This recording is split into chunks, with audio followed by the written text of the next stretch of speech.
සොබා දහම දවසක පින්සල අතට අරන් පාරවල් දෙපස තද රතු පාටින් වර්ණවත් කළොත් ඒ කොහොම තියේවිද?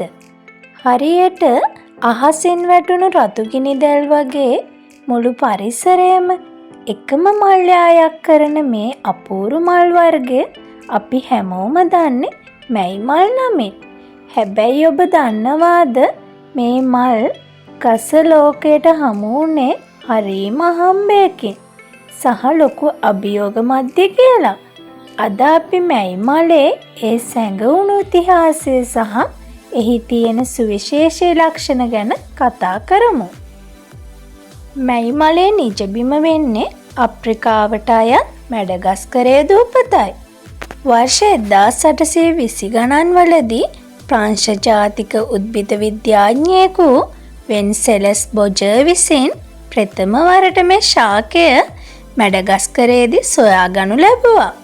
ඔහු මෙහි තිබෙන අසාමාන්‍ය සුන්දරත්වය දැකලා මේට ඩෙලෝනික්ස් රීජියා කියන විද්‍යාත්මක නාමය ලබා දුන්නා. රීජියා කියන්නේ ලතින් භාෂාවෙන් රාජකීය කියන අදහසයි. පසුව 19 වන සියවසේදී බ්‍රිතාන්‍යයන් හරහා මේ ශාකය ලංකාව ඇතුළු අනෙකුත් නිවර්තන රටවලට ව්‍යාප්ත වුණා. අද වන විට මැඩගස්කරයේ මේ ශාකය වඳවීමේ තර්ජනයට ලක්ව තිබුණත් ලංකාව වැනි රටවල මේ ඉතාමත් ශාස්ත්‍රීයව වැඩෙනවා.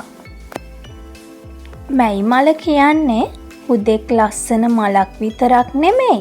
මෙහි තිබෙන අම්බ්‍රෙල්ලා ෂේප් හෙවත් කුඩයක හැඩයට විහිදුණු අතු පද්ධතිය නිසා ඕනෑම තදව් රශ්මියකදී විශාල සෙවණක් ලබා දෙනවා.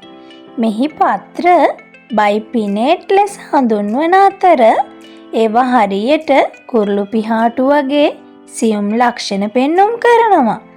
සාමාන්‍යයෙන් ලංකාවේ වියලි සහ උණුසුම් කාලගුණය පවතින අප්‍රේල් සහ මැයි මාසවලදී මේ ගස්වල පත්‍ර සියල්ලම හැලී ගොස් සම්පූර්ණයෙන්ම මල් වලින් පිරී යන මැජිකල් දර්ශනය අපිට දැක ගන්න පුළුවන්.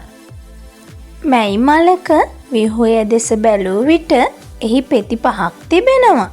ඉන් පෙති 4ක් තද රතු පාට වුණත් එක් පෙත්තක් පමණක් සුදු සහ කහ වර්ණ වලින් මිශ්‍ර වෙලා තියෙන්නේ සොබා දහමේ තවත් එක අපූරු හැඩගැන්වීමක් විදිහටයි. මල් පිපි අවසන් වූ පසු ඇතිවන දිගු පොට්ස් හෙවත් කරල් මගින් මේ ශාකය ව්‍යාප්ත වෙනවා. මේ මල් වලින් ලැබෙන මල් පැණි නිසා පරිසරයේ ඉන්න මී මැස්සන් සහ සමනළවුන්ගේ ප්‍රියතම නැවතුම් පොලක් බවට මැයි මල් ගසපත් වෙනවා. ඉතින් මැයි මාසයේ වසන්තය අරගෙන එන මේ මැයි මල් ගස අපේ පරිසරයට එක් කරන්නේ මිල කළ නොහැකි සුන්දරත්වයක්. මේ වගේ තවත් රසවත් තොරතුරු දැනගන්න අපේ channel සමගම දිගටම රැඳී සිටින්න. ස්තුතියි.